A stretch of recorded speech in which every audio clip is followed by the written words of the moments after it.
I'm Matt Bouchard with REIT.com here in La Quinta, California for REITWise 2013, NAREIT's Law, Accounting, and Finance Conference. Joining me is Dr. Stuart Gabriel, Finance Professor and Director of the Richard S. Ziman Center for Real Estate at UCLA's Anderson School of Management.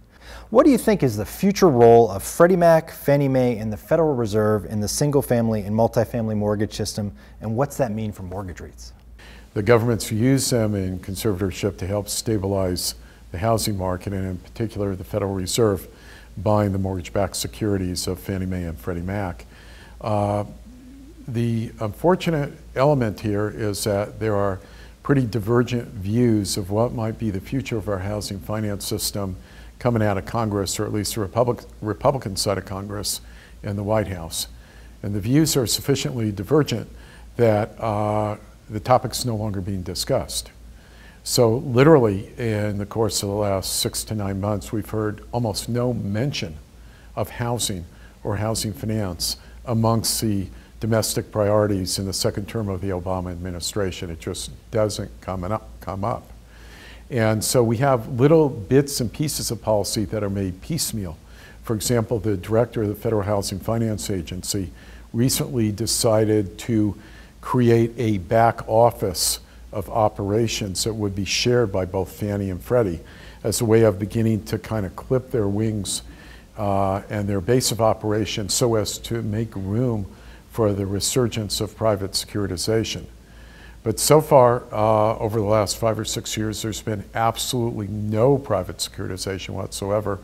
9 out of 10 mortgages originated and securitized in the United States today come with U.S. government backing.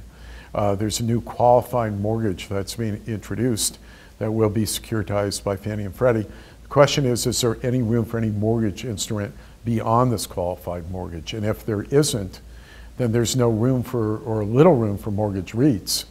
And there's just sort of more of muddling through with status quo with Fannie and Freddie.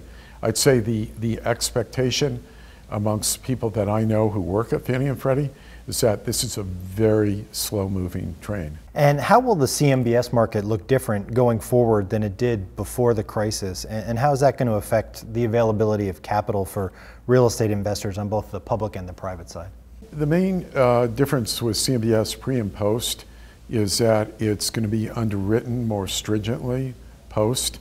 And what that means, among other things, is that subordination levels are going to be different, so that there's going to be more collateralization for the debt, and that the debt that is put into securitization structures itself will be more carefully and stringently underwritten in the primary market before it even gets to the secondary market. So the system's tightening up on risk. It means the debt's going to perform better. It means that the debt is not going to be available in the same sort of ubiquitous way that it was before. It's going to be available only to more qualified people, so there's going to be a little bit more of credit constraint. But for those who do get credit and for whom debt is originated, that debt will perform better. And last question, how quickly do you think demand for and the supply of housing units is going to rebound, and what does that imply for the apartment REIT sector? Actually, the demand for owner-occupied housing is surprisingly strong. It's surprising the experts on the upside.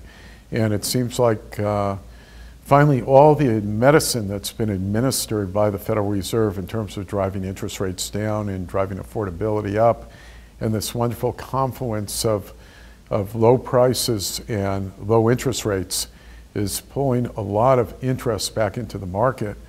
That plus the fact that apartment rents have become very expensive. And while the pendulum switched from housing into rental units in the wake of the crisis, it's now kind of switching back. So the owner-occupied market may surprise us on the upside, and pricing may increase temporarily until builders are able to satisfy that supply. Apartment REITs have to be very, very cautious because that sector has become what I would describe as being overly ripe. The deals are reaching too far. The cap rates are too low. The expected rental increments are too high. And deals that seem sensible may be very fragile and sensitive to a little bit of fallback in that market.